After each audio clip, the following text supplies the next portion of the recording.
Hello, love wrestling. It is Thursday morning. It is 10 a.m. And y'all know what that means. You see Drew, you see me. We are here for another edition of Firmly AEW. Drew, how we doing this morning, my friend? How are you? Good. I'm doing good. It's cold. Yeah, it's starting to get that in the Northeast over here. It's starting to wake up. It's in the 50s this morning. That's my kind of weather. Like this is what I put a hoodie on, go outside. That's kind of my wheelhouse. So. It's not that I don't enjoy this weather. It seems usually that it just creeps up on you all of a sudden. That's fair. That's fair. It's been hot for 3-4 months now, and then all of a sudden it's like, oh, it's 54 degrees. It's like, okay. That's burr. Yeah. It's a little chilly today. I have sweatpants on for the first time. You have sweatpants I have pants on when we do this show. I'm not saying that I don't have pants on. I only see whatever happens is whatever happens. Yeah. I do. Every morning I wake up, I do feel like a little bit more like a little bit more brisk. Which is good. But Drew, this weekend, it's AEW WrestleDream. We have ourselves a pay-per-view. And oddly enough, we're doing this show Thursday morning at 10 a.m. like we normally do, but it's not the night after a Dynamite like we're used to. Dynamite was on Tuesday this week. So last night was a rare night off for us AEW people. Felt a little weird not having a show to watch on a Wednesday. But it was what it was. Dynamite went off without a hitch on Tuesday. Obviously, we're going to be doing a WrestleDream preview and kind of lumping in everything that happened like we normally do. But as a whole, how did you feel about AEW Title Tuesday? They were calling it Dynamite on Tuesday, multiple championship matches, things of that nature. How did you feel as a whole that the show was on Tuesday? If I had to give it a grade, I would probably give it a 6 out of 10. Yeah, I thought it was very for me. I've been really riding high on Dynamites lately. I thought they've been really great, and maybe it was my own fault for the expectations. I was like, oh, they're going on a Tuesday. They're kind of not fully going against NXT, but they're going against NXT. There's multiple championship matches. They're going to load this up, and it's going to feel like it's the go-home show, but it's going to feel like this special, like we're going again. And it was not. It was not at all. It was very bland. Actually kind of disappointed me, honestly. Yeah, I was disappointed by it. That's why I wanted to ask you your general opinions, because I watched it. And I was like, that was not great. Not that great. That was all right. I think something that I literally just popped into my head as you were talking right there. I think a big problem right now, and I don't want to start out negative, but look, I'm very excited about this pay-per-view on Saturday. I do think the card is predictable, a lot of it. But the show should be really good. I'm expecting a couple swerves, no pun intended. I'm expecting a couple returns possible. Like, it's going to be a great show on Saturday. I just thought this Dynamite was a little subpar from what we've been getting. It was very subpar. Yeah. I could even do 5.5 out of 10, maybe. Last week's show was great. It had a hot crowd. It was in a good area. It was the 5-year anniversary show. Mm-hmm. It was great being there. If the energy felt really strong, and Mm-hmm. as you said, even it came across on TV really well. The crowd was loud the whole night. Yeah. Everything got good reactions. Yeah. Um, I don't know where they were on Tuesday. It was in They were somewhere in they were they Washington. were in Washington. Yeah, they Uh, because the pay-per-view was at the Tacoma Dome, correct? yeah, So that's in but Tacoma. They were in Spokane, I think. don't ever go there again. They were in Spokane. That's again. I've never been to Washington State, but I think Spokane. I mean, it's a city I know, so it's big enough. I've heard of it before, but I can't imagine it's one of their major cities. There are multiple Well, problems. we're gonna get there, Logan. We're gonna get there, Logan. We're gonna get there. There are multiple problems that need to be addressed when it comes to AEW. Um, First off, congrats on the $180+ million Oh yeah, deal at this of point. course. That's a year, not just the whole time. So that's major. They just yesterday announced Fox Sports Mexico. Mexico, which I think is a good in because the rumors have been they're trying to pitch a show to Fox. So if you're So getting in that's a with good business start there. arrangements with Fox Sports, even internationally, that means you're doing business already. It might be a little Um, easier to. Bleacher Report is gone.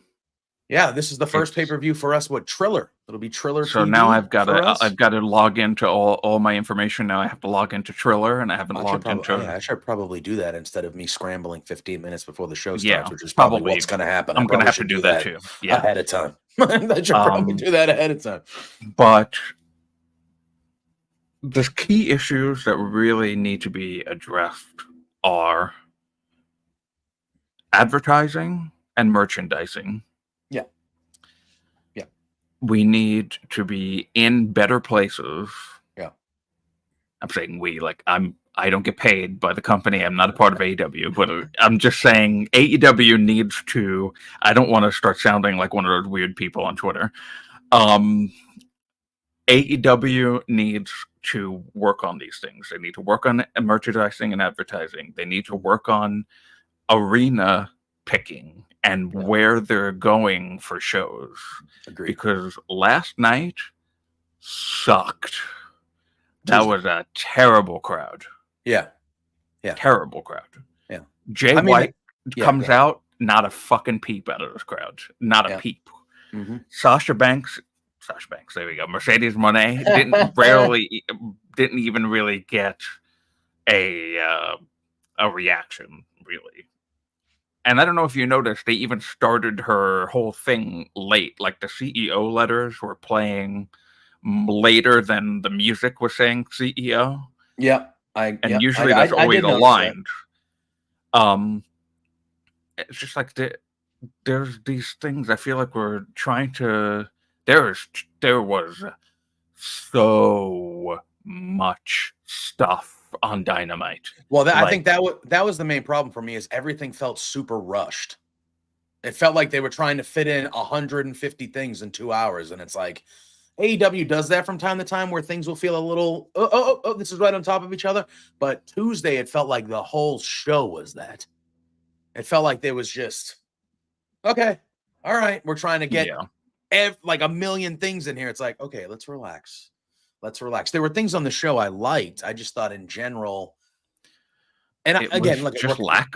And the funny thing is that this is how we felt about Raw this week. It was just felt kind of lackluster. Yeah. And it's like one of those things for me. And maybe it's not fair because the last two Dynamites we watched were Grand Slam and the 5th anniversary show, which they treated as those were two very special, monumental. Oh, you know what? And that's the other problem too. So it's like you have those 2 weeks in a row, and then you get this, and we're all like, oh, Next year, if now that Grand Slam is not at Arthur Ashe anymore, we got to stop this like pay-per-view special dynamite pay-per-view. Like this is ridiculous. It's ridiculous. You just got to spread it out, and I think they're doing that with the schedule they have. They're building for next week, moving all in, next year. I mean, not next week, moving all in to earlier, moving Grand Slam. I think they're in the process because they knew this contract, the new deal was coming. I think they're like overhauling their pay-per-view schedule, which is what I think they need to do. Because yeah, like you said, like as much as we love AEW and as much as we love wrestling in general, there is a limit. We all have a limit of what, oh, this is a special one. Okay, next week is a special one. Then we get the pay-per-view. Then in 2 weeks, we're gonna, okay, it's like, all right, can we spread it out? Let's focus on, and indeed, I'm not one of these guys because AEW does tell good stories. Like spread it out, build some more stories, there are a lot. There are a lot of stories. There's a ton of stories going on right now. They're just so, but put some of them on Collision also. Yes. Don't make Dynamite the 55 storytelling show, and then Collision is just like a couple of random matches, and it feels 100%. Like a glorified AEW Dark. Let's spread it out. Let's make Collision matter more. Let's make Rampage. I don't know how much longer Rampage is around for, but let's make Rampage matter. Yeah, Chris Jericho mentioned Rampage on tonight. Tonight. You know what I mean? And and I feel like I don't remember the last time somebody even said the word Rampage. Yeah. Or mentioned the TV show. Yeah. So we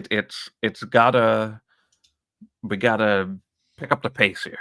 We got congratulations, 5 years, got the new deal, a lot of money, put it to use now, usefully, not just throwing around this random stuff in these weird 10,000 seat arenas in the middle of a forest somewhere where the crowds are garbage, because that crowd was not good at all. And that's an AEW problem. They go to a lot of towns where they're not primarily wrestling towns, but some buildings that are contracted with WWE, you can't have a show like 90 days before and 90 days after.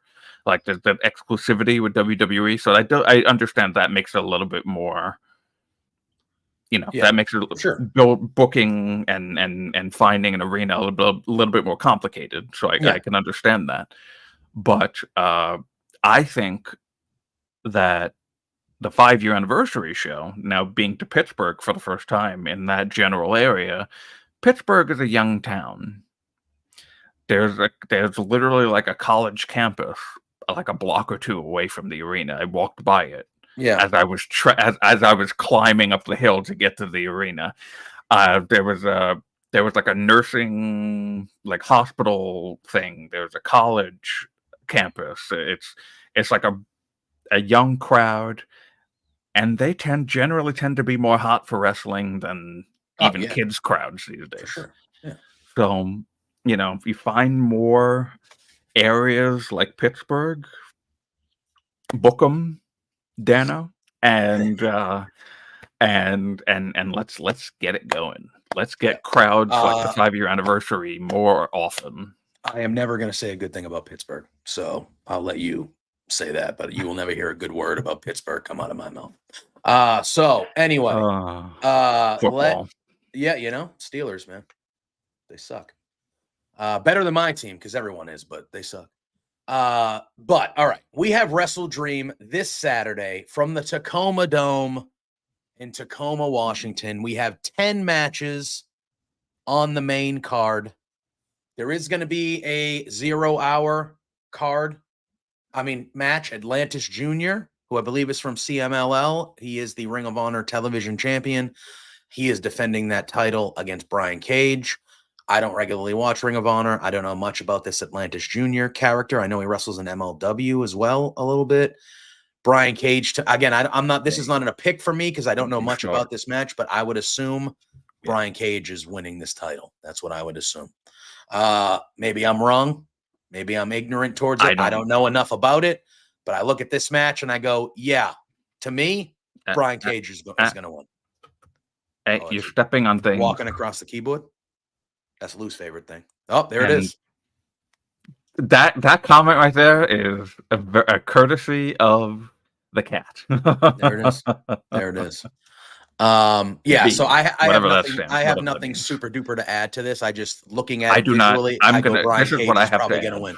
This is what I have to add. Yeah. I don't care. Yeah. Here's the thing. It's one of these things where, and we did a preview show last night on Love Wrestling or on the Love Wrestling brand, and we had our pal Kimmy on there, and she covers Ring of Honor like in multiple. She writes reviews for it. She has a podcast about it. She covers Ring of Honor, and there's 2 Ring of Honor championship matches on this show. And it's one of those things again where Another problem that they need to address. yes, you need to have your Ring of Honor champions defending the Ring of Honor belts on Ring of Honor. Like that is just the way it should go. It is one of those things. Like again, me, somebody who doesn't pay the whatever it costs to get Honor Club, because I have friends that tell me that the Ring of Honor product is clearly not cared about and it's not really a focus. So I don't pay that money to watch it. So when I see a match like that, I know who Brian Cage is. Oh God, Jesus. what is this cat doing, bro? What is this cat doing? My God. Live. That's live. I mean, it's a cat. It is what it is. My cat does it all the time. But geez, causing chaos. Are they hungry? They need food? They no food in the bowl? There's food. What the heck, man? Well, it's the morning. Yes, just they're destroyed. It's one of those things where it's in the morning. Okay, They're probably good. like, we want to pet. After 10 we minutes. want to pet. We want to play. We want to play. You don't want We're just pets, sitting down ladies and for gentlemen. Just live alone. It's better that way. Oh man. But that is like, exactly. Like I know who Brian Cage is, but I don't know this other fella. But anyway. No. Well, he said steel workers. He didn't say That's Steelers. fine. That's fine. I don't know them personally. I know they probably root for the Steelers, so they're bums. But anyway, I digress. So they might be great people. Who knows? Hard workers, I respect always and forever. But if you root for the Steelers, you're a bum. So I still might like you personally, but you're a bum. Laura, it's all right. So let's just talk about it now because we already mentioned the Ring of Honor thing. We'll start the main card predictions here. Mark Briscoe. Are you taking a picture of the mess? I am, because I have to show my husband what just happened. But continue. Go ahead. Mark Briscoe, who is your Ring of Honor World Heavyweight Champion, he is defending his Ring of Honor World Heavyweight Championship against Chris Jericho, who we assume will be at ringside with Big Bill. He'll be accompanied by Big Bill and Brian Keith and the rest of the learning tree. I personally haven't hated this build to this match. I think it's been all right. I understand for the hardcore Ring of Honor people. Oh, we got Spencer popping in the chat saying morning, homies. Good morning, boss man. Good morning, Spencer. How we doing? Chaos immediately as Drew's cat literally knocked everything over his desk. But then be the break sometimes. Yeah. Are you gonna make it? Is it liquid that fell? Like what's going on? Oh well, there was this fell and has almost full water, but thankfully it didn't open. So Yeah. That's the one saving grace of this whole thing. Yeah. So it's Chris Jericho going after the Ring of Honor Heavyweight Championship. He is a former Ring of Honor Heavyweight Championship, as we've done this dance before, where he was the Ring of Honor champion for a while, a few years back. He's going for it again. Obviously, a couple weeks ago, he cut that promo where he mentioned Jay Briscoe, and that made some people feel a certain way. But all in all, I think the build to this has been pretty all right. I haven't. No, this was one of the it. matches I've been like, hey, the 5-year anniversary show promo between the two of them, excellent. Yeah, and it I brought out that seriousness. We talked about it last week. That serious side of the comedy of Mark Briscoe, and this week it carried on. There was no word of the day. There was no any comedy, any funny stuff. It was serious, straight to the point. I don't even think he talked for more than 20 seconds. No, it was very quick, which I like because it was like once Jericho said Jay's name, everything changed for Mark. It was all right. No more effing around now, buddy. You took it there. This is what you're getting. You're getting, the badass Mark Briscoe. Now, Do we think Jericho is going to become a 2-time Ring of Honor heavyweight champion, or do we think Mark Briscoe retains? Because they've done it before with Jericho. They've done it before. So I think he's winning. You know? I do. I think he's winning because, and I don't want to say that this is going to happen multiple times, because I do definitely think there's a turn coming at WrestleDream. But I don't know, that Rocky Romero segment. Yep. Made me think. So I don't know if he's going to be part of the conglomeration much longer. So you think they're going to kick Mark out of the you think Rocky Romero is going to turn and potentially join the Learning Tree with Jericho? Yes. I think that would be a good spot for Romero. I think that would be a good spot. I feel like he's lost in the shuffle and the conglomeration. And don't get me wrong, the Jericho Vortex and all this stuff, but I feel like if he kind of slid into the learning, I feel like there's more of a, I don't know. I like the conglomeration because I like the dudes that are in the conglomeration, but to me, that it's just a put together like, you know what I mean? I don't know. It's just kind of, yeah, right. I don't know. The conglomeration is just the best friends 2.0, pretty much. I want to say that Mark Briscoe wins. Like, hey, you mentioned my brother's name. Like, go F yourself. Like, I'm going to beat your ass and I'm going to beat you. Like that. That's what I want. Last night on the pick show, I picked Mark Briscoe. So I'm going to stick with my picks. I'm not waffling. I'm not one of those people. Okay.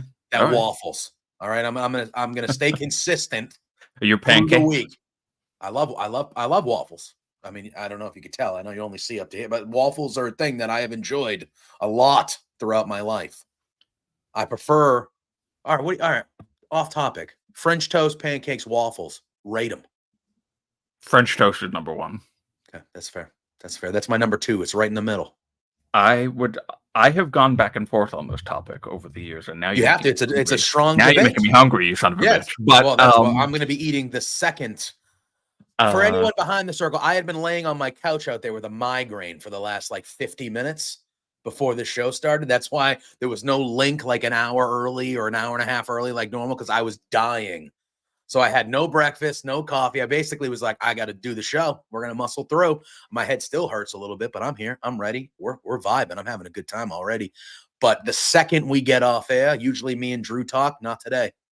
I'm going to be like, I got to go eat breakfast and have coffee because I don't even know how I just did that. That's what's going to happen. So, but yes, continue. I need the official Drew ranking of sweet breakfast. I have gone back and forth with waffles or pancakes. I wasn't a waffle fan growing up, but I am a waffle fan now. And now I go for waffles more than pancakes. So number one, I feel like French pancakes toast. Have become disrespected a bit, but go ahead. Yes. Number 1, French toast. Yeah. 2 is waffle, 3 is pancake. See, all right. So for me,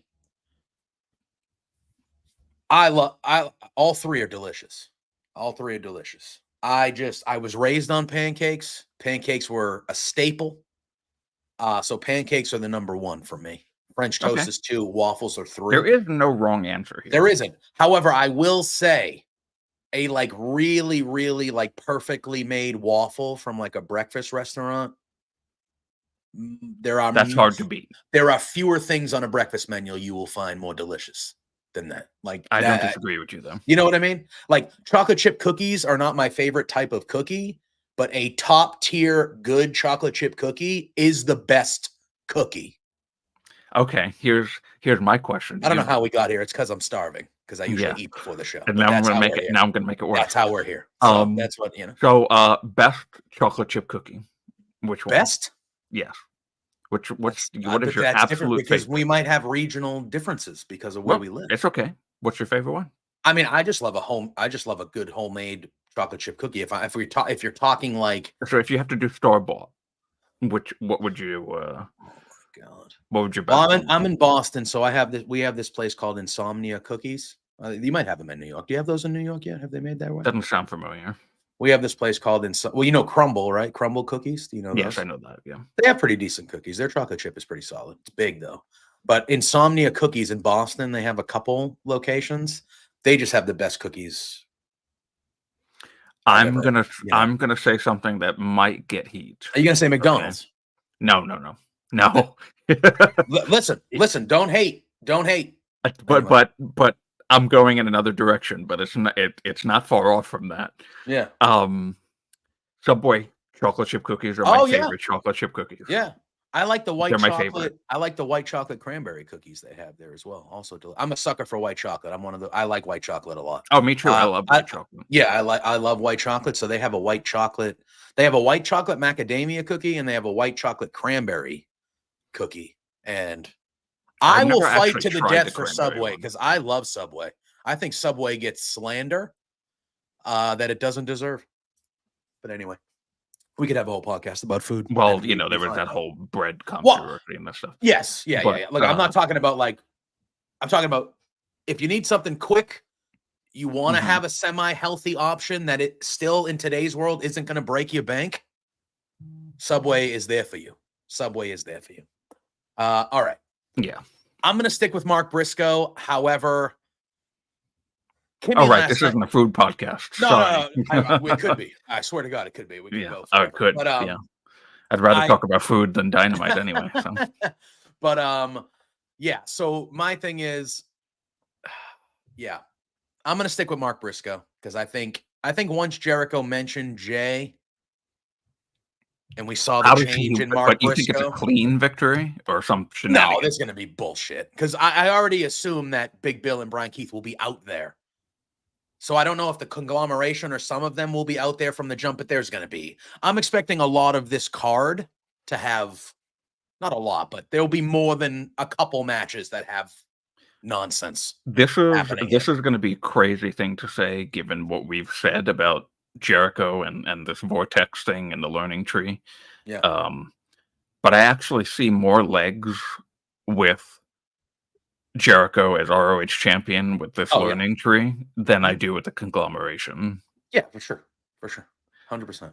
I feel I really, really am enjoying Brian Keith and Big Bill in these current roles that they're in. And maybe Rocky Romero joins and then I'm saying this is the greatest role that Rocky Romero has ever played. Yeah. It's a stark contrast to Jericho groups in the past. Agreed. Where it's just all about Jericho and fuck everyone else. With like the exception of Daniel Garcia, when Daniel Garcia was part of the last Jericho group. But I'm digging it right now. I've been digging it. It had its ups and downs. Agreed. It had a downward trend for a little while. Now I think it's ticking back up, and I'm enjoying it. So I wouldn't right now. Mark it down on your calendars. Date and timestamp 28 minutes and 15 seconds. I wouldn't hate Jericho being the Ring of Honor World Champion. I think it would make perfect, because just like it was a couple years ago, he's kind of the antithesis of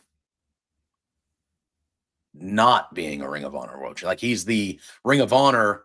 I'm not talking current because I don't keep up with the product, but like Ring of Honor was the alternative way back when. Like, hey, this is the hard-nosed wrestling first. Like Ring of Honor was that company, and to have the Mr. Sports Entertainment, Chris Jericho, like as your champion again, because it already happened. Like that is the whole point of him being the champion. Is some Ring of Honor people will look at that and be like, "Are you kidding me? This guy's the champion again." But this version of him is not sports entertainer Chris Jericho. That is true. Like he's back to wrestling. Yeah, but now he's leaning into the Jericho Vortex thing. Exactly, Scott. We know that they don't keep the Ring of Honor champions on Ring of Honor now. It's just not happening. It's just not happening. You're right. It's just not happening. All right. I bet you this guy's kicking himself in the ass. Darby Allin, who potentially could have been coming into this show as either a world champion or having a championship match against Bryan Danielson, accepted Jon Moxley's challenge a few weeks ago for whatever reason.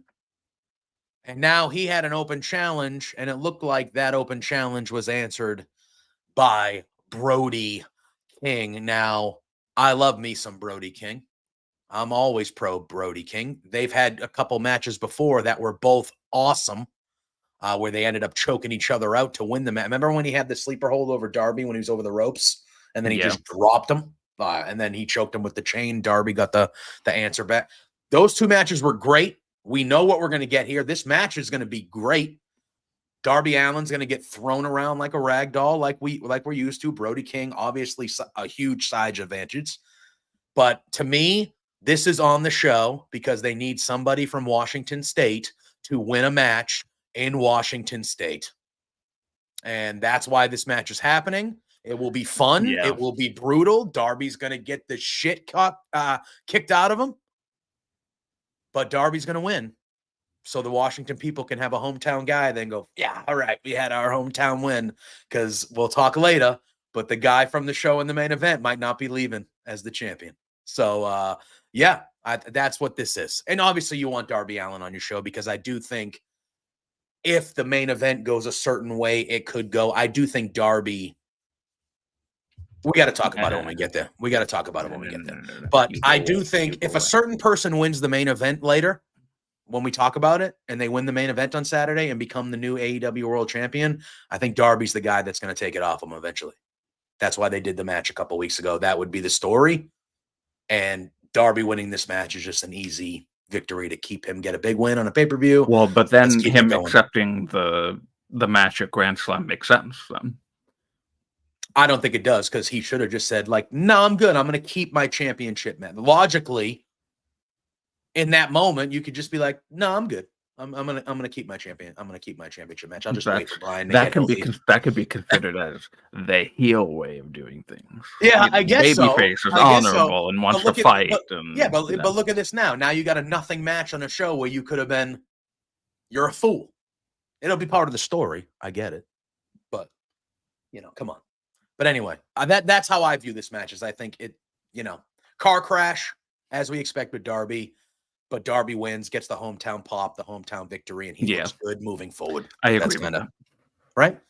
Now, again, it will rule, because their previous two matches, if you haven't seen them, they're great. And Brody King is great.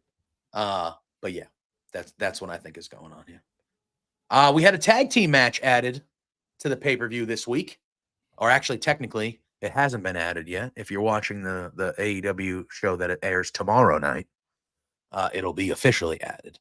But it is the Acclaimed going up against MXM Collection. Oh my God! Really? That's happening? Yes, they announced. Yes, they're going to announce it tomorrow on Rampage. That I don't know if this will become the match 0 I am hour. now most looking forward to. Yeah, I don't know. I don't know if it'll become 0 hour or not, because it's kind of lately added. But I assume it'll be on the main card.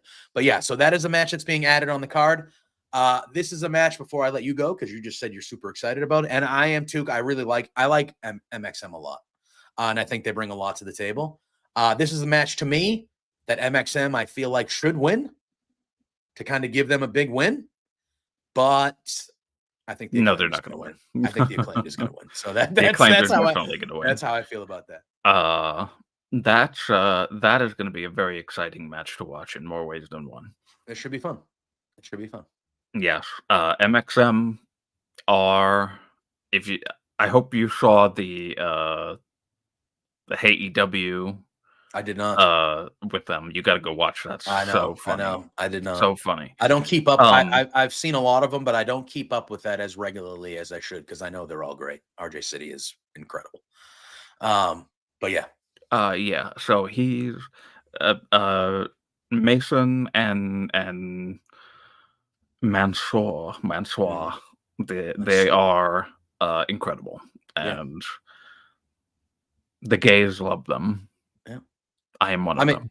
It's incredible when you think about it. Like, they were given such a shit gimmick in WWE with the maximum male model. Like, again, good idea. It just wasn't done great. And then you look at, you could look at everybody that was involved with that and where they are right now, because LA Knight, Maxine Dupree are doing well for themselves over at the other place. You can look at everybody that was involved with that, and you could be like, wow, but these guys were given that gimmick and they leaned the F into it, Drew. and then they got released, and because then when they got to the they indies, did they it the way it leaned was even supposed to be. correct. They leaned even more into it once they hit the indies, and they knew they could be a little bit more free and risque and do some, some funny but really well done stuff. And they've made stars of themselves. And now they're in AEW. They're going to have a pay-per-view match. Like, they're a team that I could see on the rise here in the tag team division if AEW ever tries to care about their tag team division again. They're a team that I could see on the rise that could be a major player in that competition. They are very good. That's why I feel like they should win this match. First pay-per-view match against a team that people still like, but like they got nothing. What does the Acclaim get from this win? Honestly, what does the Acclaim get from winning this match? They don't get much.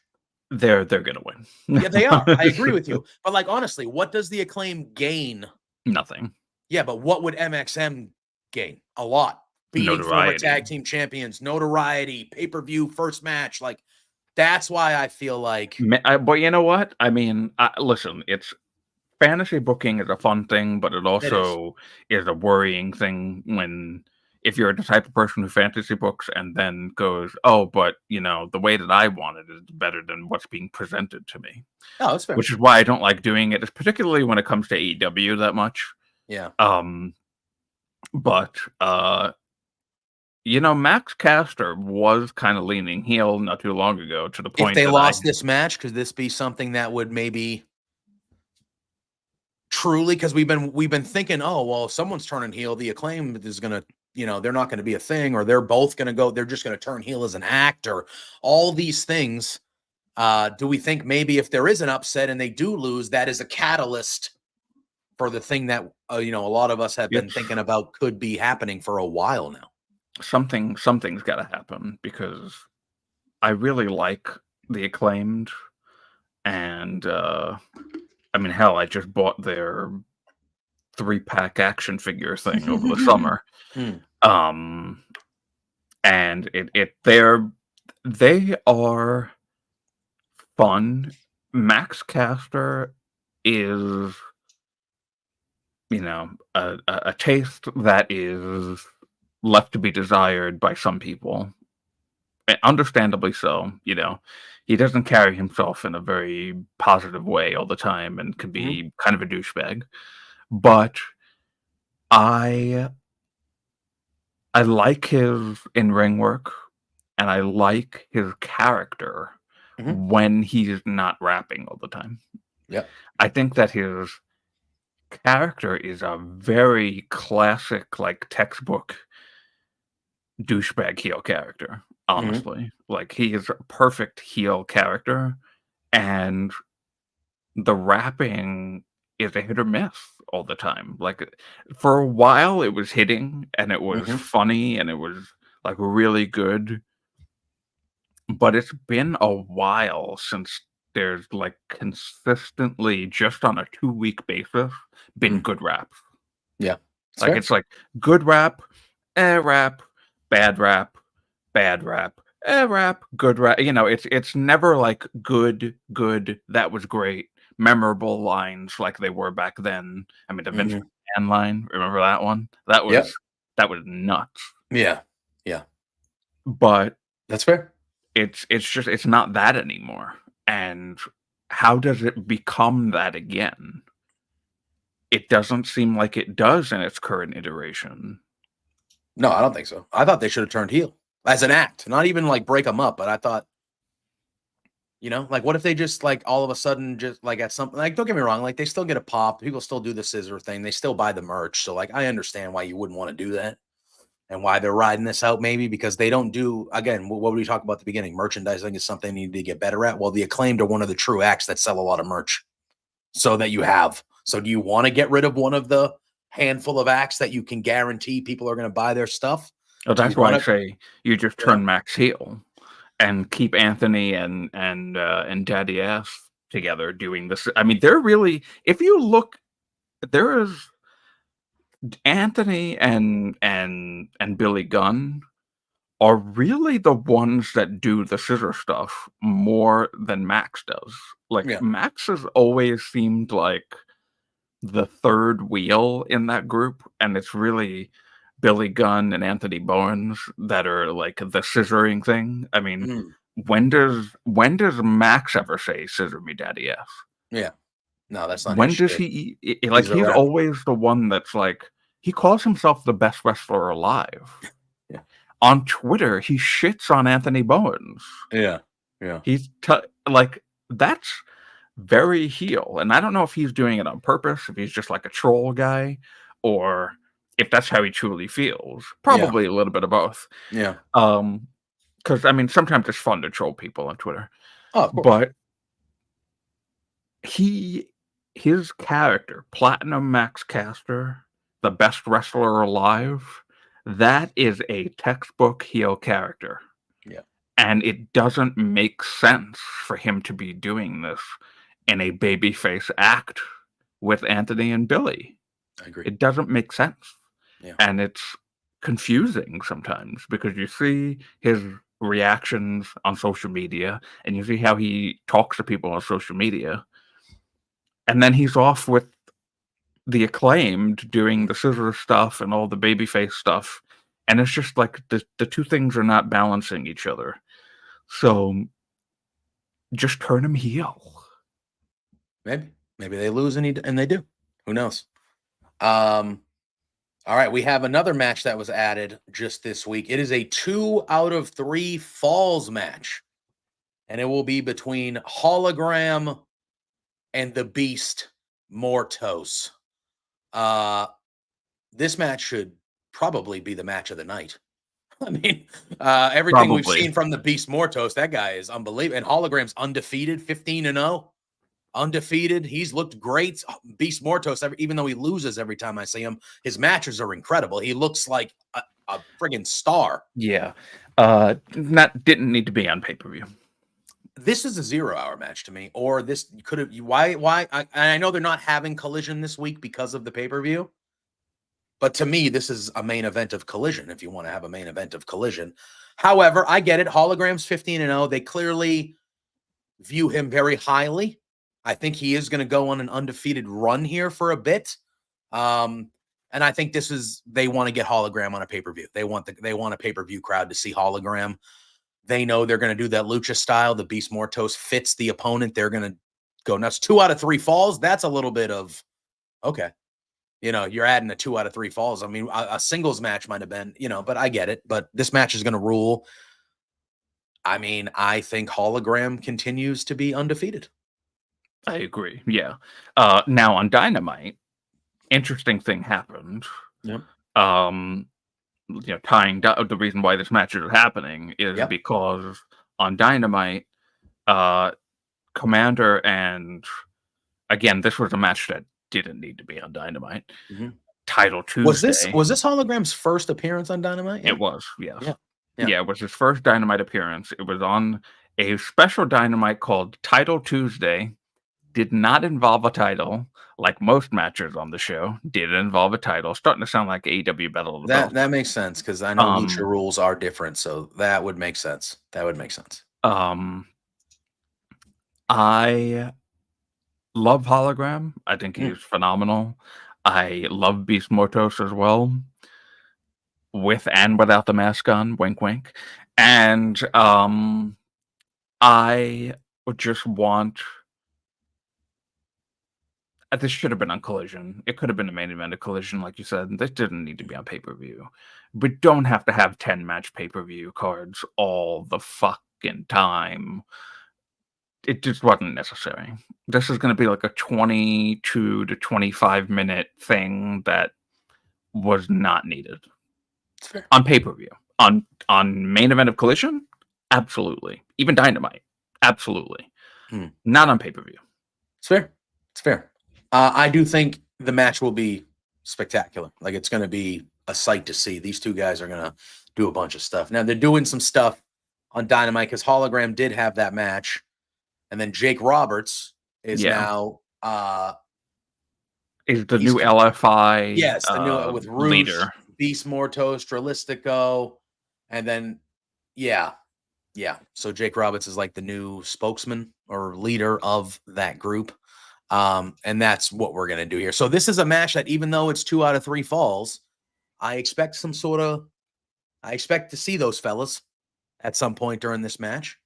We were talking about last night. I'm like, is this the typical?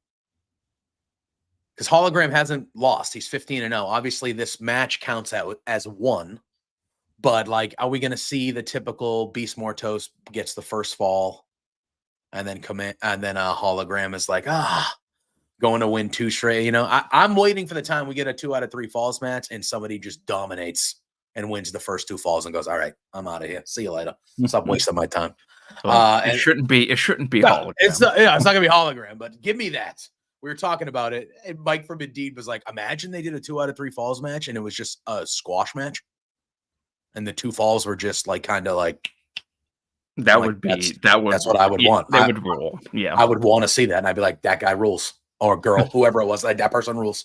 That needs to be a Bronson Reed thing. Yes, like something like that. Like if it was something bad, like, or like Bronson Reed's fighting, somebody reputable but not like a top guy, and it's like 2 out of 3 falls, okay, and he just tsunamis them and pins them for 6. You know who would be good for that role? Baron Corbin. Yeah, anyone. Like, and then he either pins him for 6 and the match is over. Like he goes, no, count to 6. It's all this shit done. And it does it that way, or he counts them to 3. They get right back up. They start the second fall, and he just does one more move, 1, 2, 3, and just leaves. No celebrate, just waste my time. You waste my time. That would be incredible. Anyway, let's continue along. I believe the rest of I'm kind of going with the non-title matches first, and then doing all the title matches. Even though this match to me, even though it was just added again this week, this match is, I view, higher than some of the title matches on my excited to see list. This is very high on my excited to see list. But Hangman, Adam Page will be going one-on-one with the newly returning, had a great promo on Dynamite, the Switchblade, Jay White. This is another one of those matches, Drew, though, for me, where it's like Jay White just came back.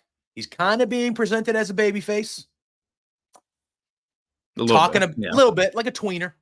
Talking about going for the AEW World Heavyweight Championship in the future, saying that's where he's focused on, talking about it. But he's going against Hangman. And Hangman's the dude, just came off the best feud in AEW. And I know Swerve has a thing on this show. I think Jay White should win this match. But I think Hangman is going to win this match because he's Hangman Adam Page, and he's my favorite guy, but I also think he's the best guy in the company. So it's hard for me to... This is a match that I feel like neither of these guys should lose. And I don't know which way they go. Mike from Indeed last night, he said that he thought it's going to be, I believe his exact words were, a fuck shit finish, where there is no winner. Because he agreed that neither guy should really lose this match. But if we got to pick a winner, I'm picking, even Scott is saying in the chat, it should be a no contest somehow. Because I just feel like neither guy should lose this match. Now, I think a loss hurts Jay White more than Hangman, because Hangman is more established in AEW. He's been there from the beginning, former world champion. We know the deal. Jay White still hasn't reached that top of the card status in AEW. From a presentation standpoint. So I feel like a loss would hurt him more, which is why I think he should win the match. And my thought process was, before they announced Swerve was doing something, that because I want Hangman and Swerve to never stop fighting. My thought process was that Swerve would come back and fuck with Hangman so Jay White would get a win. That's what I thought would make sense. We continue along. Hangman and Swerve still hate each other. They got nothing, Yeah, but obviously Swerve is... There's going to be a debut on Saturday that Swerve's going to be dealing with, I think. But Johnny, what's going on, my friend? Welcome in. Yeah, I think that this is, and I'm going to say it again, unfortunately, I feel like this is another match that didn't need to be on the pay-per-view. I feel like these are 2 guys that need to be on the pay-per-view, though. So that's kind of... I understand that, because it was thrown together very quickly in the bill. You know what I mean? Like, it just happened. But Jay White and Hangman, if they're healthy, you should have them on your pay-per-views. You know what I mean? I just don't know what they do here. I don't know what they do. Yeah, and I do agree too. It would be difficult to see one of them lose, so maybe they do some sort of a thing where there's either a no contest or Could we see maybe the Bang Bang, Juice, the Guns? Could we see them? Hangman doesn't really have any friends right now. Could we see Jeff Jarrett maybe? Because they really haven't finished that. As they long, had I get. they had a match together though. When? Recently? I Didn't they have the brawl uh like 2 weeks ago or 3? They had the brawl right after the paper. no, they had that lumberjack match. Oh yeah, that's right. So that's like done pretty much. Yeah. Um, Maybe. I don't know. I was trying to figure out a way for Hangman to get interfered with or distracted or screwed to give Jay White the win, but it doesn't. Either way, like if they have a 25-minute real good back and forth match and one of these guys beats the other clean, it's not the worst thing in the world. I mean, they're two of the best guys in the company. right. But it's just one of those things where Jay White just came back. Like he should, if you're going to give him a push and give him momentum to where he's cutting a promo talking about how he wants to be AEW World Champion soon, him losing his first match back doesn't make a lot of sense to me. Yeah, I agree with that. You know what I mean? I just wish this match wasn't happening. I think when we're watching Not it, on pay-per-view, we won't at have least. that. Yeah, I think when we're watching the match, we won't have that opinion. Like I think it's going to be good. But my official pick for this match is Hangman. It's my official pick. But I don't feel great about it. Actually, I could see Jay White winning, and then Hangman just goes ballistic on him, and yeah, that would carries it into the feud or whatever. Yeah. But the first match, see, this is why I know this isn't technically their first match. They've had, I think, 2 or 3 other matches prior to this. Mm-hmm. But it's just not like pay-per-view worthy to me. Just like Hologram and Beast Motos, it's just not pay-per-view worthy. It's a great match for a special Dynamite or a main event of Collision, but he just came back.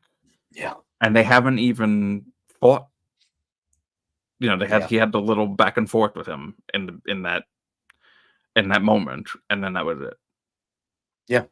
Yeah. So, and now there's a pay-per-view match. It's like they don't have to be 10-match cards every single time. And plus, because now there's a 0-hour match, and maybe one more thing will be, and there's one less match because Swerve is going to have the debut segment probably. So that's why it's not 11 or 12 matches.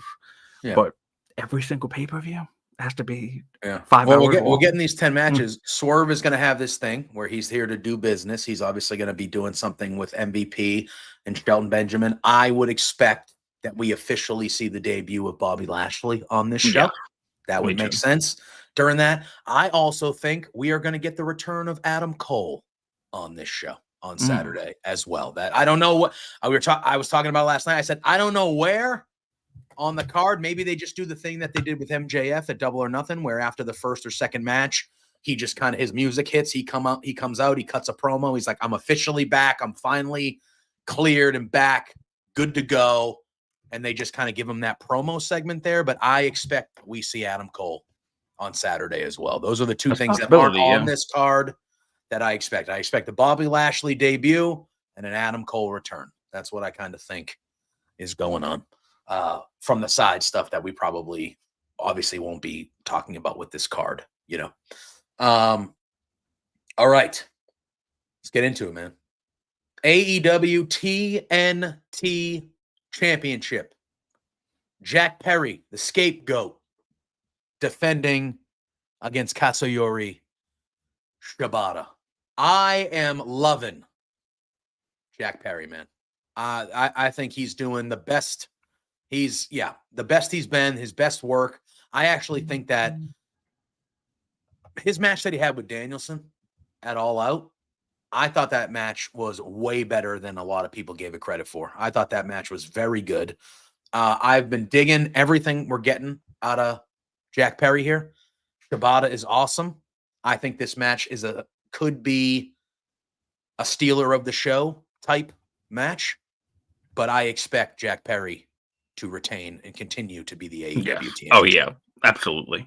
Old turkey leg Shibata as Johnny, I'm picking up what you're putting down, brother. That is the match at Full Gear. That's the match at Full Gear where Daniel wins the belt. That's the match. That's the match at Full Gear. That's where they're going.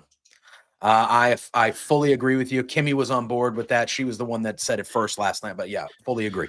Okay, so firstly, yeah, we should probably talk about that too at some point because Daniel Garcia showed up. The best thing that happened on this Tuesday night, it was because I was really, really happy about this. Was Daniel Garcia coming out and saying that he's staying in AEW and giving a warning to all the champions and the whole locker room, but all the champions in the locker room that he's not messing around this time. He's not messing around. And he wants gold. I can breathe a little lighter today, knowing now that Daniel Garcia is staying with AEW and will be there, and because he's made for AEW. I'm so happy about it. Yeah, so good, very happy about that. Now with this this match that we're talking about now, I want to see now. I can absolutely see Daniel Garcia coming out after this match and being like, old Goldberg style, "You're next." 100%. Oh, is there doubt in that prediction, Dara? Saying might. There doubt? You think Shibata's not winning? I don't think so. I don't think so. If anyone is winning truly, it is us watching Shibata wrestle. This match is going to be very good. Very, very good. And look, a lot of these matches are going to be very, very good. But this could be a show stealer. It really could be a show stealer. Perry is on a different level now. I think I'm really digging what he's doing. Yeah, I'm this character. Yeah. Born out of all of the shit that happened is it's fascinating, really. Like how this wasn't just some run-of-the-mill heel turn type of a thing. This is directly born out of CM Punk. Yeah. And it's working for him. It is. And he's doing it to perfection. He has been excellent in this role. This match will be good, but I think we both agree that there's no way he's losing that belt right now. I do agree with Johnny though, as I do think that's where Daniel Garcia is heading. And I do think that maybe at Full Gear or maybe if they drag, I don't know, but Daniel Garcia will be the guy that takes that belt off Jack Perry. I think that's what's going to happen. Yeah. All right. What match do I want to do next, dude? Oh my God. All right. You know what? This is really where, I'm really should talk about. We have a tag team match for the AEW World Tag Team Championships. It is the Young Bucks defending against Private Party. We talked about it last week, Drew, but Private Party, that second ever Dynamite, they had that tournament and they put Private Party in a position to the AEW viewer that they had them upset the Young Bucks. And we are talking 5 years later, and Private Party has never sniffed or held those tag team championships. That to me is insane. Yeah. The second show, you are telling all of us that this team is going to matter. They just beat the Young Bucks. And I know there were injuries. Mark Quinn was out for a long time. I know that kind of got in the middle. So like 5 years isn't a full 5 years because there were injuries. But it is crazy when you look back on that and you see the position they were put in right away at the start of this company, the start of this Dynamite, whatever, and to never be the tag champs. That is crazy to me. Drew, I want your reaction to what I'm going to say right now because I think they're running it back And I think Private Party is upsetting the Young Bucks again, and they are winning the AEW tag team titles. That's what I think is happening. I understand of them coming close and losing and dragging out. I do think that Private Party is going to be the team that takes the titles off the Bucks. If they don't do it now, they're never going to do it. Well, I could see them like an Acclaim situation where they have that match. The crowd is really rooting for the Acclaim, but they lose. And then a month later, they do it. I could see them doing that. But I'm telling you, that Private Party victory in episode 2 of Dynamite was so out of nowhere. Do it again. Run it back. Because everybody is going into this going, the Young Bucks are retaining. Most people. Run it back. Have Private Party upset them again. Put the belts on them. Young Bucks can win them back. Who gives a shit? But like, that's what I would do. That's what I would do. This card to me needs a surprise, because I do think even though the matches are going to be Bobby good, Lashley is the surprise. But that's a separate thing. I'm talking like it needs a surprise result, because I look at this card and I go, this is really predictable. Not that predictable is always bad, because it's not. But I look at that and I go, where are the surprise? There is no.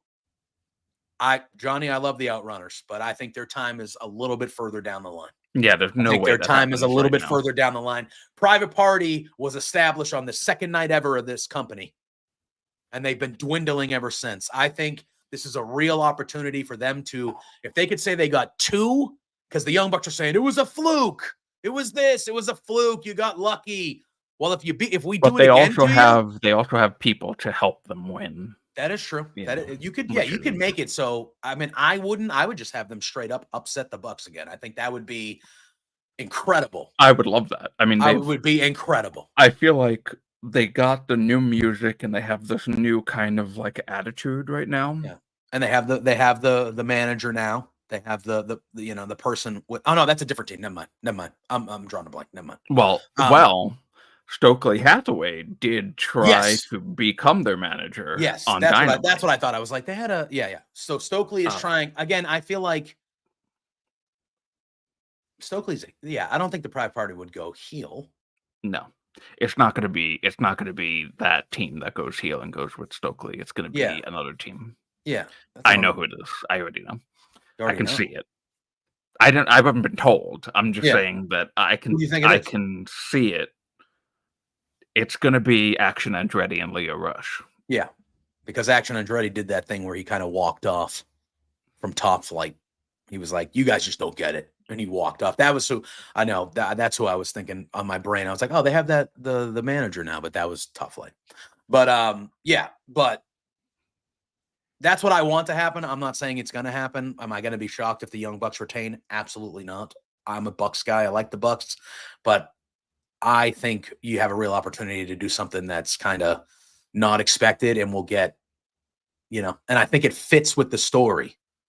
How many times have we seen titles hot-shotted on people in both companies, and it's like, what? Why did that happen? That was just for a hometown pop. I don't think this is the case. I think this makes sense because they've already upset them before and fluke victoried them before. So this just makes sense, and I would do it. I think that would be the one moment on the show where it would be like, holy crap, that happened. Wow. And it was like, everyone would be losing their mind. I would do it. But with that being said, the Young Bucks will probably win. But I'm picking Private Party. I'm sticking with it. I'm picking the Young Bucks. But I also agree with you. I want Private Party to win. Yeah. It would be nice for an OG team from day one to get the titles for the first time. Yeah. Yeah. I agree. So we'll see. I think that is, again, like, there's only a few matches on this card that I look at and I'm like, I just feel like it's a very predictable results card. And I just feel like that's a chance to kind of have one match where it's like, we got you. We got you. But all right. But the one thing is that I worry about saying like, oh yeah, Private Party win is the new elite right now are title-filled team. Jack Perry's TNT champion, Bucks are the tag champions, Okada's the Continental champion. So unless that then is like, okay, well, this pay-per-view, Bucks lose their championships, Full Gear TNT title gets taken away from Jack Perry, and then Okada's the last one, and maybe that's when Kenny Omega comes back. Maybe Kenny Omega wins the thing to face him for that and takes that away from him. Maybe that I could see that be potentially you could something. you could start telling the story of not the demise of the Elite, but you could start telling that story immediately. They all lose their belts in the span of a couple months, and then they're like, "What the hell?" And they're kind of, because I do think Kenny Omega is coming back, and I do think it's him and Okada. I think that's what they're gonna. I think they planted that seed right when he left with him and Okada. So Right. so I think that is something we could see. So, but as we move on, what about a 3-way match, Drew, for the AEW International Championship? We saw some more dysfunction and disagreements and chaos when it came to Will Ospreay and the Callis family. Well, Will Ospreay will be defending the championship against Konosuke Takeshita, sorry, and Ricochet. Yeah, I'm kind of okay. I think Ospreay. One thing I know for sure, Drew, is Ospreay is not leaving the champion. That's how I feel. I feel strongly that Ospreay is not leaving the champion. My gut tells me that Takeshita is going to win it. That's who I want to win it. That's what my gut is telling me. But I could also see the Callis family getting involved here, and somehow that's an easy way for them to put this title on Ricochet. Like Ricochet steals one because they're involved with each other and focused on each other, and Ricochet's like, cool. And then you get the international title on Ricochet. He can have bangers every week. I could see that happening, but I think Takeshita is going to win in Ospreay because I think Ricochet probably takes the fall here to protect Will. Takeshita wins the belt No, while don't pinning tell me Ricochet. that. I'm sorry, Don't tell but I me think that. Takeshita probably. I mean, unless you get the full heel turn from Kyle Fletcher and he turns on Will, that could happen. I guess you could do the full Kyle Fletcher heel turn on Will, and then They try. Takeshita pins Don Will. Callis tried to get him to attack Yes, Will on Dynamite, and he didn't do it. He and didn't didn't do do it, but it. he Yeah. was yelling at Will at first. He was like, "Come on, what are we doing? We don't have to do this." And then Takeshita, but so you could get that, which maybe Takeshita could beat Will after that because that's the big moment. But I think Ricochet is either in this match to steal the victory and get the pin and get the title, or take the fall. I think that is Ricochet's role at the end of this match, is either leaving as the I champion or really, taking the really don't fall. want him to be the fall guy. I I really don't want agree. him to be. I agree. That's not going Which to is look good which is optics why wise. which is why to me, because we had that great Will Ospreay Ricochet match and it never ended because Takeshita got involved, right? Right. So obviously it makes sense if Takeshita would win the title and you have Ospreay chasing him with the Callis family. I understand that. That's all well and good.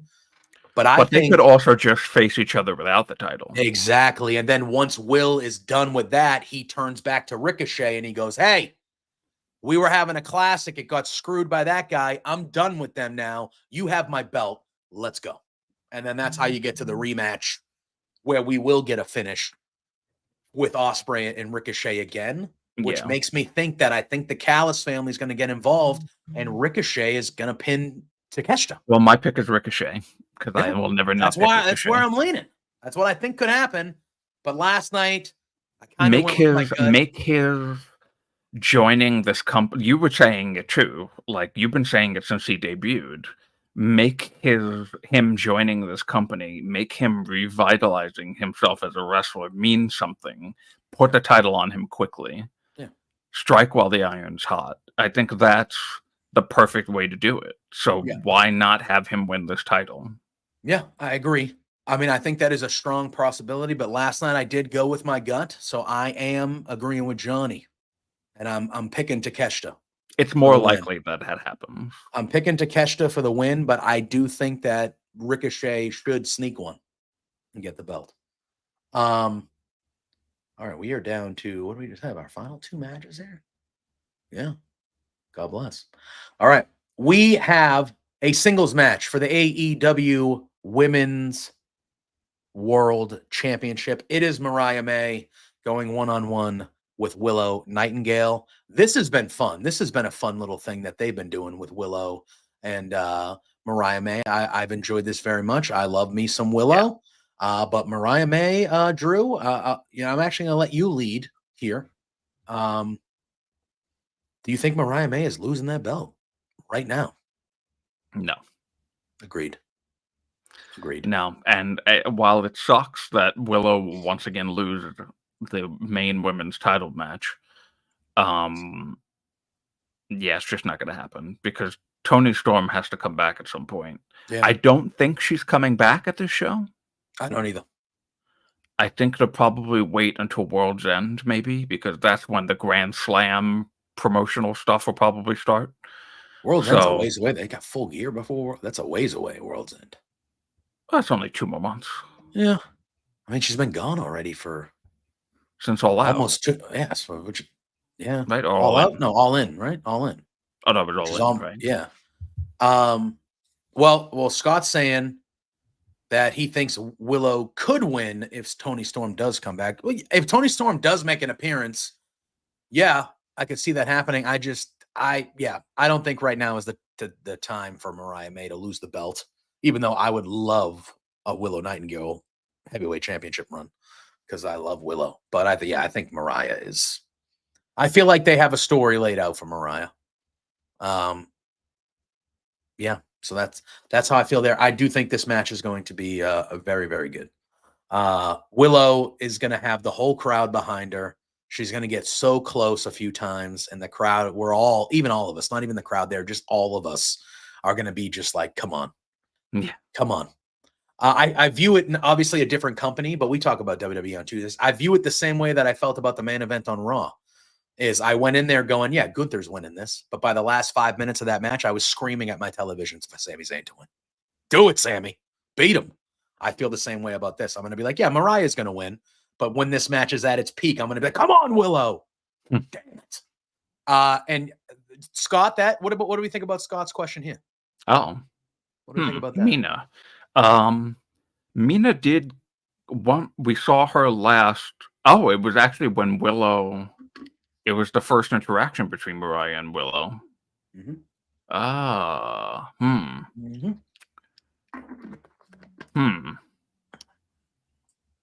don't want... See, like, the problem is like what happened at Bad Blood. Like, every match becomes an interference because there's so many people involved in certain storylines that they can attack or interfere or whatever. Mm-hmm. So I don't want there to be an interference in this match. I want it to just be a straight up one-on-one clean victory for whoever wins. Yep. And then after and this is I notice AEW tends to do this more than WWE, where when there's the people that could get involved in a match for somebody's favor, mm-hmm. They don't really do the interfering in the match. They have the match go. Somebody gets the clean victory, and then the person comes out afterwards. So I could see Mina, maybe, whether it be Mina, whether it be Toni Storm. I could see one of them coming out once the match is over, and whoever has won. And this would be the match I would definitely see that happening in. Yep. It's fair. Yeah. I mean, yeah, I think Mariah is, yeah. All right. Now, here it is, Drew. The main event. Bryan Danielson defending the AEW World Championship against Jon Moxley, who we assume at least Marina Shafir will be in tow. Bryan Danielson has openly said that when he loses that title, his full-time career will be over. We saw Moxley return it All Out and almost kill him by suffocating him. Then we saw Claudio, Pac. Claudio turned on him. Pac wasn't really, involved the whole time, but you know what I mean. They've created this new BCC. There's somebody that we feel like is in charge even above Moxley that we haven't seen yet. Do we see them in this match. First and foremost, Drew, you are the Bryan Danielson guy. I love him too, but he is your favorite wrestler of all time. Is this the end? Yes. Is this the end Unfortunately, of the full-time career? Because now yeah. a lot of so I've said this before on the show where I feel like maybe I'm a little bit concerned that people have been overhyping Shane McMahon in AEW a little bit, Yeah. in that he'll be involved with the company in some capacity, but it's not in the way that everyone thinks it's going to be.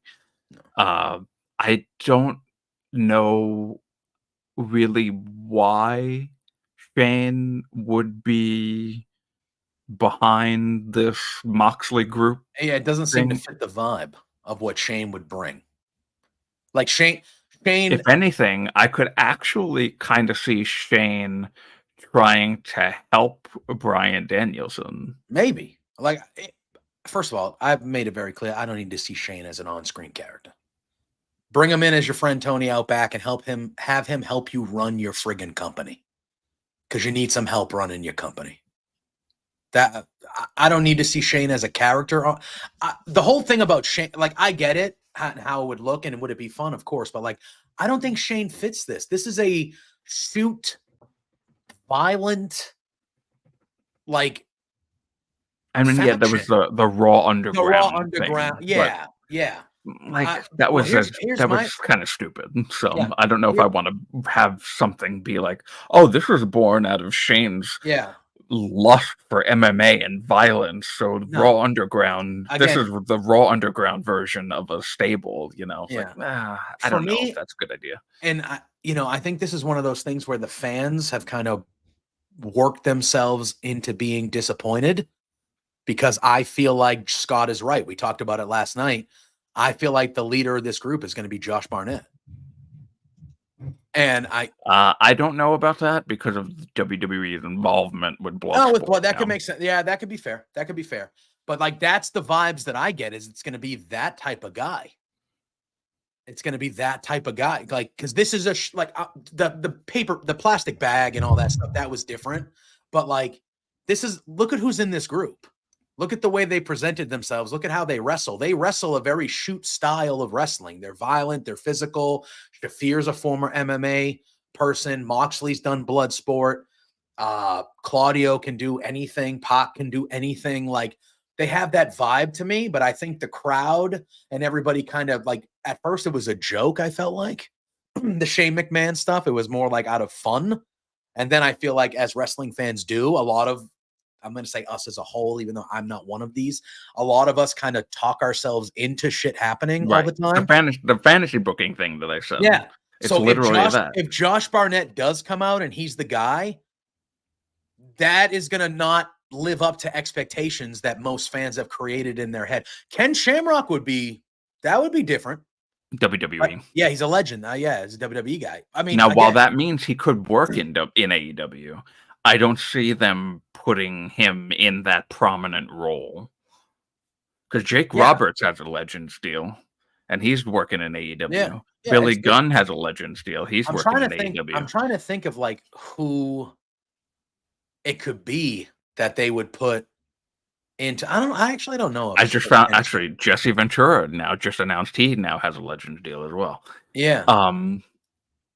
So I'm trying to think of who it could be. First of all, my opinion of this match, and Drew, you might even like, well, you're going to like some of it. You're going to hate some of it. I actually think Bryan Danielson is retaining and beating Jon Moxley. Really? I think Christian Cage is leaving this event as the heavyweight champion. See, I thought that originally, but I think because of the kill switch thing going on right now, they're not waiting that. You can't wait that long. He might never wrestle again. Well, yeah. So it's so new. I don't know if I would maybe have it. Maybe he could do it at World's End. I don't know if. I think it's a perfect way to have Danielson say, "I'm not done yet. I beat you," and then you can have another blow off with Moxley and Danielson, and that's where Moxley puts Danielson out to pasture. That's what I think that is a way to do it. The kill switch stuff was mentioned last night too when I gave this prediction, and it was like the reports we're hearing about that is like, dude, he's not coming back anytime soon. If ever, you cannot keep that on Christian until he comes back because you can't book that. Is it really? It's really that serious? Yeah. I mean, it's not like, Brian Alvarez, take it for what you want. But Brian Alvarez said it could be like career ending. Like he's not even back in the gym yet. He was supposed to go back to the gym last week or a week ago. Not even there, having complications. Obviously, his health is the most important. That's what we want, is him to be healthy. But this isn't one of those things where he's going to be back in a month or two. We're talking a long time, if ever. So you cannot, the idea that you had, that Scott had in the chat last night, this is a possibility. I think that very much could happen, to be honest with you. I could see Darby getting involved, coming back later on, because I expect him and Brody King to be an earlier match on the show. So I could definitely start the show, really. Yeah, it could. Because obviously we're going to see involvement from Pac, Claudio, Marino. Oh, this is good. As much as I talked about interferences and shit before, this is going to be very heavy on that.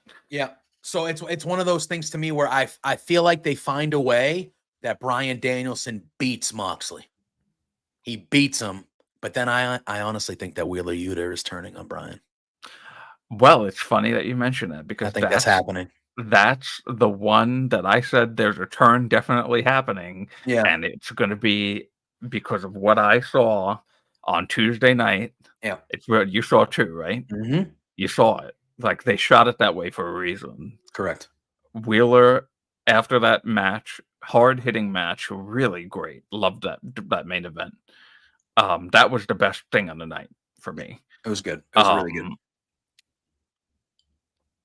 Danielson is in the ring and he's doing the yes, and he's fully focused on the ramp and all the evil dastardly men on the ramp, and Marina Shafir, and you could just see Wheeler's on the mat. He just got hit with the hammer twice or once or twice in the abdomen, and he's just reaching out for Danielson, and Danielson is not having any part of it. He is just walking around. He's not even turning behind him, asking, "Are you okay, Wheeler?" Going down. He goes down eventually, but it's so late into the end of that segment that it's like, God damn, dude, do you care about that guy? Like, turn around. He's right at your feet. He's grabbing at your feet, and you're not even turning around saying, "Hey, you okay? Are you all right?" And you could see it in his face right at the end when the show ends. You can see Wheeler look at Danielson like, "Why didn't you just, and then looks back almost to say, were they right?" And I think that's the turn that's coming. I think Wheeler's turning. Yeah. I just feel like this is not the end of Bryan on Saturday. I just don't. There's just a part of me that doesn't feel that way, and I think he does need. Now, again, I'm not a conspiracy guy. I'm not somebody that's not going to believe the person when they say it. We did find out a while back he did learn lying from Cody Rhodes, and he did. Now the severity of this neck thing that he has been touting for months now, he's got to get surgery sooner than later on. I agree. Is it really that serious, or is it him lying to sell that he's going to be done definitively, but then actually he's not going to be? Yeah. And Johnny, I agree. I don't see Christian retiring Danielson, because I don't think Bryan. It could be. I mean, I don't know if the surgery is the surgery like that's it. His career's over if he gets the surgery. Oh, can he get the surgery and then come back? I don't know. No, because he never even in this, he never said he was going to retire. He said his full-time career. That was how he's always phrased it. My full-time career will be over. He's never said I'm retiring and never wrestling again. He's been me as a full-time wrestler will be done. Now, I think because Johnny says I just can't see Christian retiring him. I agree. Yeah, I which agree is too. why whether it is a Darby or whether it is maybe I don't know who, Adam Cole, maybe I don't know. Maybe it is somebody, Darby, Wheeler, whatever in this chaos that happens. Danielson does win this match. And then this new group with the Wheeler Yuta turn beats the shit out of Danielson. And then we see Christian come out to end the show and go, I'm the new champion. And then that can lead to Danielson saying, hey, I know what I said. I said that when I lost that title, my in-ring full-time career would be over. But you know what? On Saturday, I retained my title. And yeah, I didn't leave as champion, but I beat you, Mox, blah, blah, blah. And then I think you can build to Mox and Danielson one more time, and Mox then retires Danielson. I think that's a full-time retires, not retires, but full-time retires. I feel like there's a way you can get there. And again, when I look at this card, you know what I just thought of? I look at the predictableness of it. Stop. I'm trying to find ways Hold of on. how we can make this, It's not going to be Moxley. that retires him. Could be Wheeler. That would put somebody over. Moxley doesn't need to be put over by that. Wheeler Yuta is going to turn on him. Wheeler Yuta is going to turn on him. Christian Cage is going to come down. He's going to cash it in. He's going to win as a result of Wheeler turning on him. And then Danielson is going to say, one more match, you son of a bitch. Me and you, full gear. I think that's a way you can do it. That's going to be it. I think that's a way you can do it. And I think that's a way that I agreed with what you originally thought when it came to Christian. That Christian, whenever he was going to cash that in, Luchasaurus, Kill Switch, I think Scott calls him Kill Switchosaurus, whatever it is. He was going to be the one that was going to be involved in either screwing Christian or preventing it because of the history of those two when that whole thing happened. Unfortunately, with what's happened with him, I don't think you can wait for that anymore. Yeah. I don't think you can wait for that anymore. So you're going to have to change the plans. And I feel like there is a way if Danielson gets a victory, but then they beat him up, beat him down, Wheeler turns, all this stuff happens. Then Christian comes out, cashes in, because he's been teasing it multiple times now for a month. Right, do it. Just do it. Then you get the belt away from Danielson. He's had his title reign. We all got that. Good to go. And now it's one more blood feud match. You can even do a stipulation if everybody's up for it. And that's how it ends. You know what, too? Yeah. Maybe Wheeler joins Christian. Good. And that would make total sense because Christian's whole deal with the patriarchy is your father is dead or whatever. Mm-hmm. And Wheeler and Danielson's whole thing has been like that. He's like the father figure. I don't know if that maybe not father figure, but like patriarch style mentoring that Danielson has had over Wheeler.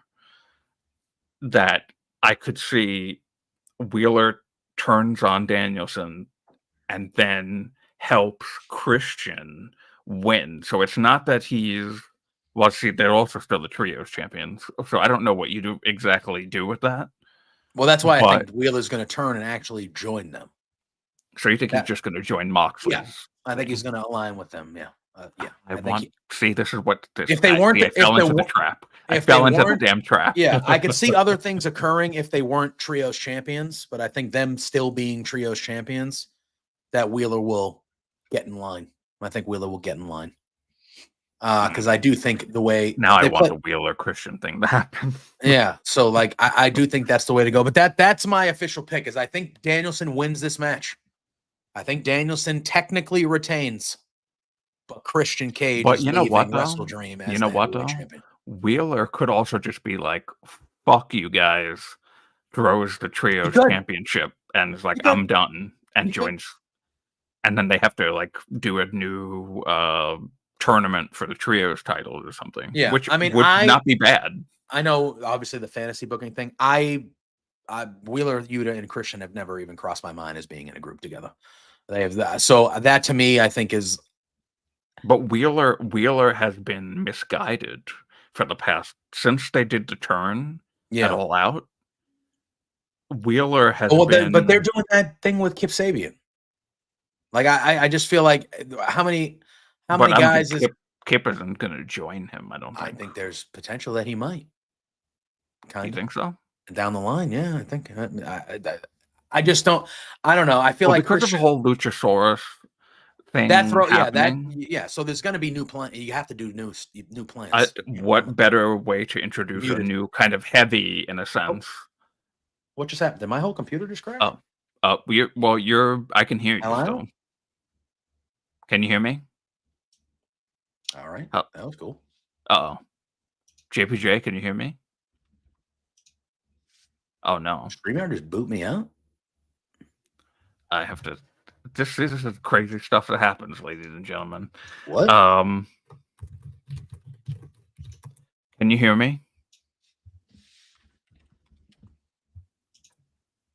Shit. Oh, this is wild. And I think I don't have access to close this, but I think if he leaves... I'm back. I don't know what happened. Can you hear me? Can you hear me? I hear you twice now. You're muted. I cannot hear you. I'm not muted.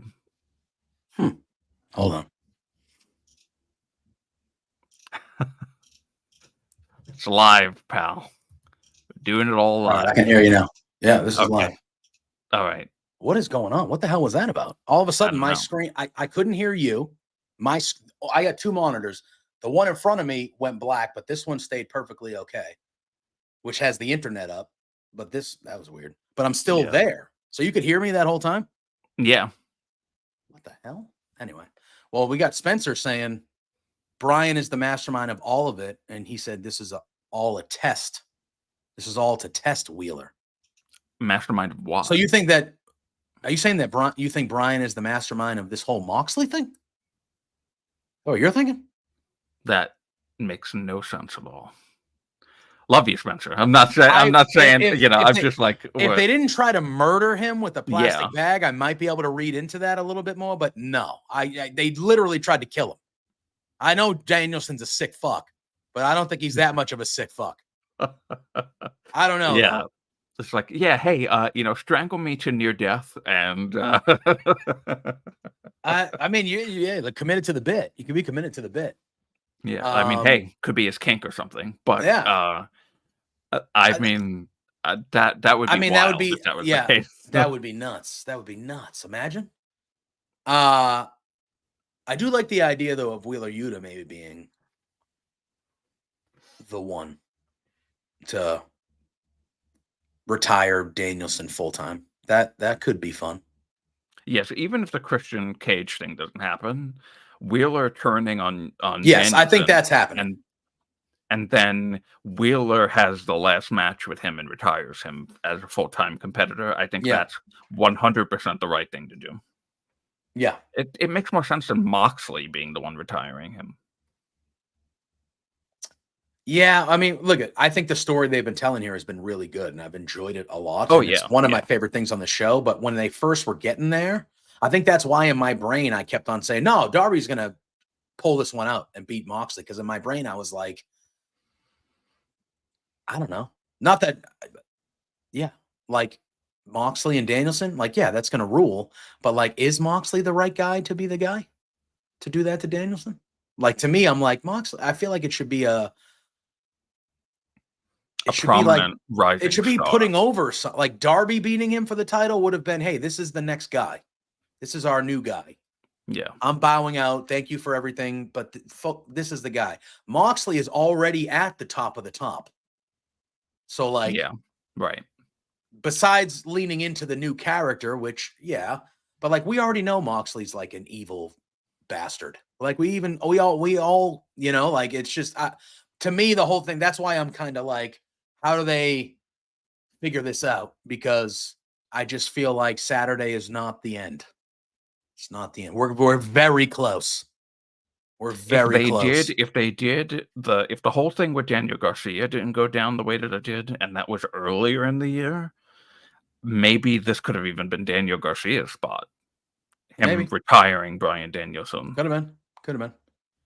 But I don't know. We're going to have to see. I think nonetheless, I do think the main event, oddly enough, is the one match that it's the main event is the match to me where I feel like I don't know what's going to happen. Or there not that I don't know what's going to happen, but there's multiple things they can do and go about it. So I do think of a very predictable show. I know I've said that a lot. Of a very predictable show, I do feel like the main event is somewhat the most unpredictable match to me, because I think there's going to be a lot of moving parts when it comes to the main event. And I think that could cause a lot of things. I think, like the Wheeler turn, Christian getting involved. Who knows who else might come out to help Danielson if the numbers game is really bad. Maybe we could see if the Shane McMahon thing happens. Yeah, like if we get to see the leader, whether it is Shane, Josh Barnett, Sami Callihan's name has been floated out. I don't know if Sami Callihan would be the leader of the group. I feel like Moxley would be of those two. But you know what I mean? Like there's been names floated out of potential people that could be involved here. And in my brain, I'm like, are we seeing that?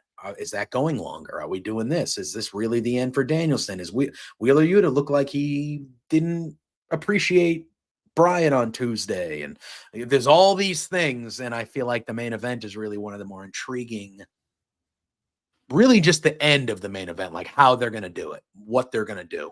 Mm-hmm.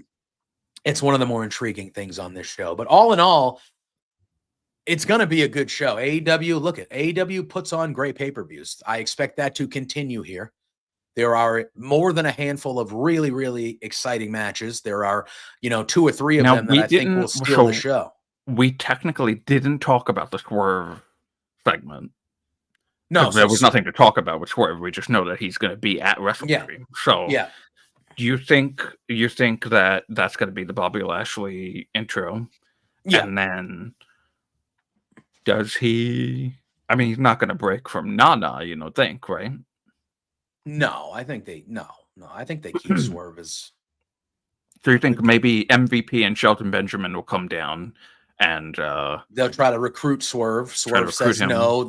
Things get a little heated. Bobby Lashley comes out and takes out Swerve. That's that's probably the best bet. And then I feel like then you can build to Swerve going through this group and kind of dealing with them for a little bit. And Nana's on his side. I don't know if anybody else would come to even. I know MVP's probably not going to wrestle. I would guess so. He could if he needs to.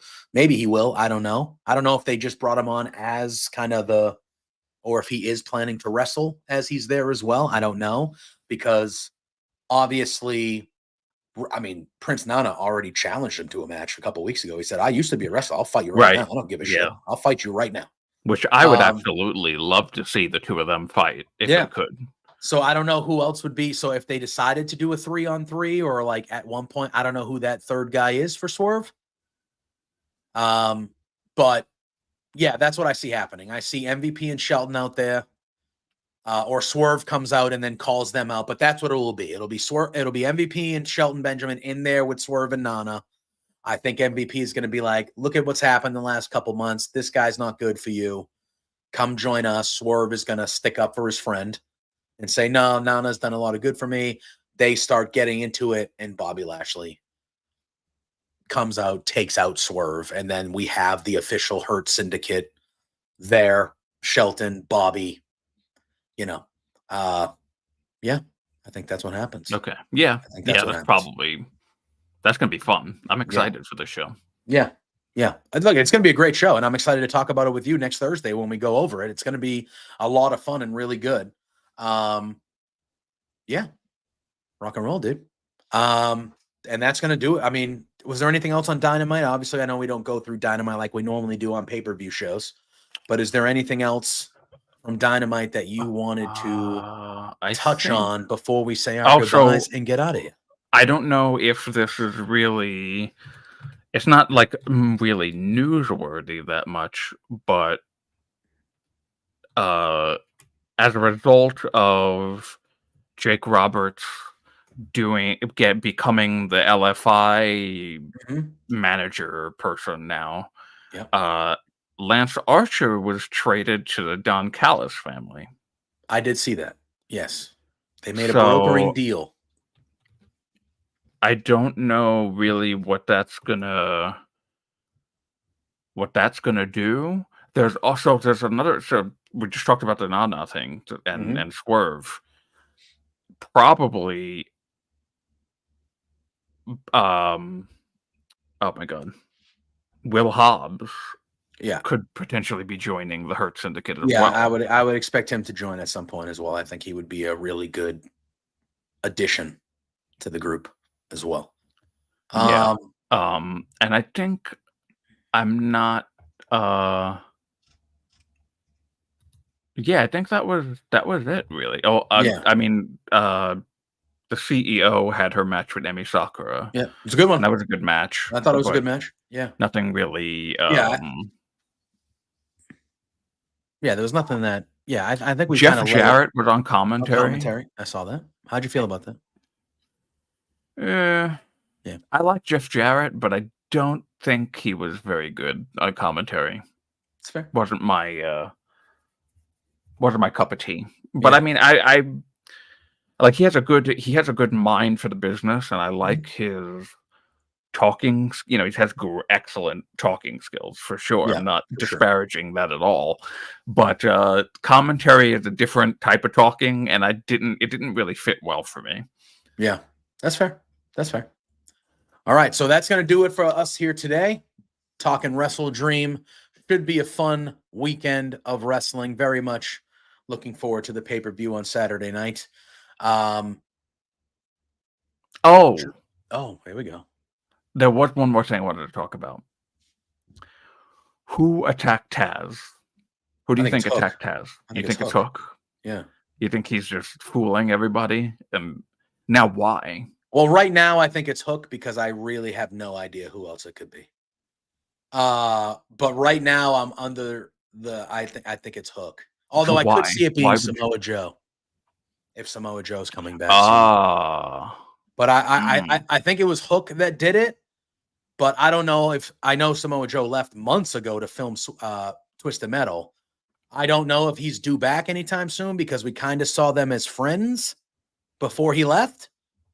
I could see it being Samoa Joe if he was coming back and him being like, "Hey, I'm testing you, man," kind of thing. Because they were friendly before he left. But right now, I'm leaning that it was Hook that did it. So why would he attack his own father after handing him the FTW title? I don't know. I just think that would be. I saw a few people say I think it's Hook that did it. And I was like, that would be fun. But no, if you want my gut, right now I'm going to lean on Hook, but I think it could be Samoa Joe. I think Samoa Joe is a good option if he's ready to come back. But yeah, I saw right here. Hook making a conscious effort to get out of his dad's shadow, retiring the FTW belt and giving it back, and now getting his dad out of the way. No shadow if no one's there. I actually thought, and you thought this guy was coming back. I thought maybe it could have been Adam Cole in the Kingdom. I think Adam Cole, no offense to Hook, we love Hook. If Adam Cole's coming back to wrestle, his first thing should be higher than Hook. Hook is too low on the totem pole for Adam Cole, if you want my opinion. Okay. That's my personal opinion. I just feel because they were just involved in a feud. They were. But I feel like if Adam Cole's coming back, Adam Cole needs to be coming back as a babyface, and he needs to be at the top of the card immediately. Okay. Immediately. That's how I feel. It's been so far since the heel turn at World's End, and we haven't seen him a lot, that I think you totally ditch that. I think you totally ditch it. And I think that Adam Cole should come back as one of your top baby faces in the company, because I do think AEW needs a few more big time. Also, you think he shouldn't even be with the Kingdom anymore? No. Oh, okay. Interesting. I don't think I think it's been so long and people have been waiting for Adam Cole so long that the crowd is not going to boo him. The crowd is not going to boo him. Oh, well, they weren't booing him exactly. But the last time we really saw him to the point where he would get booed was when he did the heel turn on MJF. But now you fast forward, he's back 9 months later or 10 months later. MJF is a heel again. He's not even around because he's filming some stuff, but he's a heel again. Right. And it's just like, to me, it's been so long that I think you bring Adam Cole back as a babyface. That's what I mean. Okay. And look, he's a great heel. If they bring him back as a heel, it's not gonna like he's gonna stink. But like, I think AEW could use another top babyface in the company. And I feel like Adam Cole is, if he's healthy, he's always can be that guy. He's so good. And especially if MJF is still not going to be around. And if you make Adam Cole the babyface, you could make, I don't know. I just, yeah, I don't know. To me, for some reason, I just feel like Adam Cole should come back as a babyface. That's just that's how it works for me. That's how I'm thinking about it. You think he just comes back and goes right back to being the guy with the mask and the leader of the evil group that he created right before, I don't know what babyface Adam Cole does right now. I can't see like a direction that he could go in, because if Jay White is now a babyface, also now Jay White just said, "Oh, I'm going for the title." Now Adam Cole is also going to go for the title, and then the title is still involved with the Christian Cage whole thing if that happens, and Daniel is like, that's why when I was looking at the card, I was like, I think Adam Cole's coming back at this show. I just don't know where he gets involved in the show because I don't know what you do with him. Do you just go right back to the thing that we haven't seen for 10 months, or with the main guy that they attacked not even there right now? Or do you do something completely different? Does he just come back with them in tow and he's just a bad guy, but he's going to be focusing on other people? Like, I don't know. We just seem so far removed from that heel turn and that story because of where MJF is now, because of the time. I just feel like it's so removed that are you just going to jump right back into it after 10 and a half months? You know what I mean? I don't know. Yeah, I get it, because like the Kingdom are nothing now, really. And that's part of the problem as well. Like, he could come back and do something with Roddy. You could still do it. That would be fun. That would be a fun way to do it. If they wanted to go that route, that would be like a fun thing to do. Yeah, I just don't know. I don't know. I know I feel pretty strongly that Adam Cole's, we're going to see him on Saturday. I feel pretty good about that. But I don't know where he lands on the card. I guess we'll have to see. If he comes back and cuts a heel promo on Saturday, we know. Or if he comes back, he's going to get a pop no matter what. Once that music hits, the crowd's going to lose their mind. So, it's all about the boom. That crowd's going to boom. It's going to blow up. We all are. Crowd will boom. Yeah. So then it's all going to be, how do they do it? And I think, again, I just think when I'm looking at the landscape of AEW, I feel like they could use another top tier babyface in the landscape.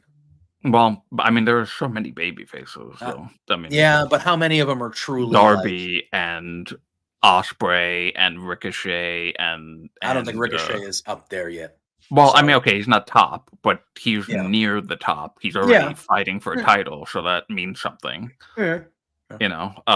And Kenny Omega is going to be a huge baby. Well, yeah, and again, that's different. Again, like, we're getting to a point now where you're talking within the next 2 months, we're going to have an MJF returning. We're going to have Adam Cole returning. We're going to have Kenny Omega and Kota Ibushi potentially both returning. You're going to get some heavy hitters returning to your company. The issue is not that the company has too many titles. The issue is that the company has too many top guys. but which is not a bad issue to have. But they might have too many top guys, but they surely don't treat them all as top guys on the TV show. Because right now, I probably couldn't name more than 5 people in the whole company that I feel like should be world champion. So that is, I think, for me, I can do that easily. Well, yeah, from a talent standpoint, but the way they're showing them on the show, no. I just don't feel that way. I mean, Danielson, Moxley, Swerve, Hangman. So maybe 10. Let's go to 10. Maybe not. Okay, so Danielson, Moxley, Swerve, Hangman, Christian Jay Cage. White. Not right now. Sorry. Yeah, he mentioned it in a promo, but you haven't proven to me that all right, Jay I'll give White you that. belongs up there. Okay, I'll give you that. Christian Cage. He has the contract, so that is why. If he did not, no. I don't know. I feel like Christian is. What's he done, dude? What's he done lately? he has the briefcase, so they're doing the thing where he has that contract, so we're just not gonna do anything with him. MJ, are you talking about like people literally on TV right now? When they show up, they are treated like MJF. Yeah. Kenny Omega. Not there currently. But when he showed up. Yeah. So you said, I'm going by what you said. Yeah. We're gonna top out around 8. We're gonna top out. 5 was low. That was low. Adam Copeland. Maybe. I would do a maybe. And that's 8. So now I'm thinking who.